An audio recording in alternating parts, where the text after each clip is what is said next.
नमस्कार दोस्तों। Supreme court ने नीट यूजी 2024 परीक्षा में कथित पेपर लीक और कदाचार से संबंधित याचिकाओं पर नेशनल टेस्टिंग एजेंसी यानी कि एनटीए और केंद्र सरकार को मंगलवार को नोटिस जारी कर जवाब मांगा है।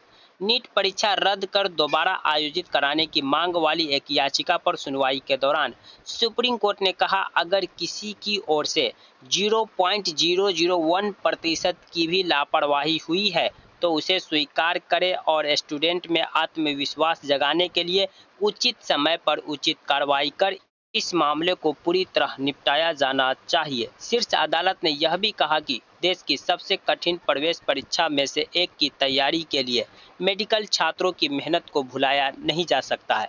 न्यूज एजेंसी एएनआई के अनुसार न्यायालय ने कहा, बच्चों ने परीक्षा की तैयारी की है, हम उनकी मेहनत को नहीं भूल सकते। जस्टिस विक्रमनाथ और जस्टिस एसवीएन भट्टी की अवकाशकालीन पीठ ने एनटीए से कहा कि सर्वोच्च न्यायालय को उससे समय पर कार्रवाई की उम्मीद है। कोर्ट ने कहा कि जरा कल्पना कीजिए कि सिस्टम के साथ धोखाधड़ी करने वाला एक व्यक्ति अगर डॉक्टर बन जाता है तो वह समाज के लिए और भी अधिक हानिकारक होगा।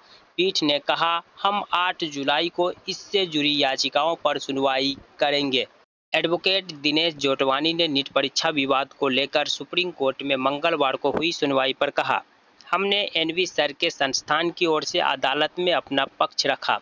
उनके साथ इस याचिका में 20,000 से ज़्यादा बच्चे हैं। हमने कोर्ट के समक्ष कई मुद्दे उठाए, जैसे वो विवादित प्रश्न के मार्क्स जिसके 2 उत्तर थे।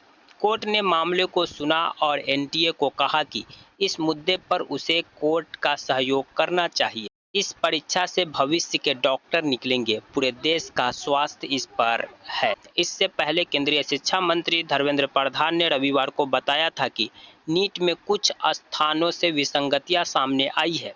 गड़बड़ी में जो भी दोषी पाए जाएंगे, फिर चाहे वो एनटीए भी हो, उसको भी बख्शा नहीं जाएगा। सरकार विसंगतियों के सुधार का कार्य कर रही है।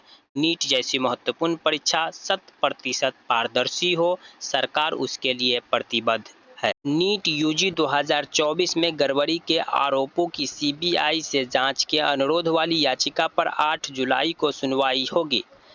सुप्रीम कोर्ट ने विवादित नीट यूजी परीक्षा में हुई कथित अनियमितताओं की सीबीआई से जांच कराने के अनुरोध वाली याचिका पर केंद्र, एनटीए और अन्य को नोटिस जारी कर 2 सप्ताह में जवाब देने को कहा है। इसके अलावा सुप्रीम कोर्ट ने शुक्रवार को नीट यूजी विवाद पर विभिन्न उच्च न्यायालय में लंबित मामलों को शीर्ष अदालत में ट्रांसफर करने के अनुरोध वाली एनटीए की याचिका पर निजी पक्षों को नोटिस जारी किया। इस मामले पर भी 8 जुलाई को सुनवाई होगी। एनटीए द्वारा ग्रेस मार्क्स रद्द किए जाने से ग्रेस मार्क्स से जुड़ी आपत्तियों का निपटारा हो गया, लेकिन बहुत से अभ्यर्थियों ने पेपर लीक का आरोप लगाते हुए सुप्रीम कोर्ट और कई उच्च न्यायालय में परीक्षा रद्द करने की मांग वाली याचिकाएं दायर कर रखी है।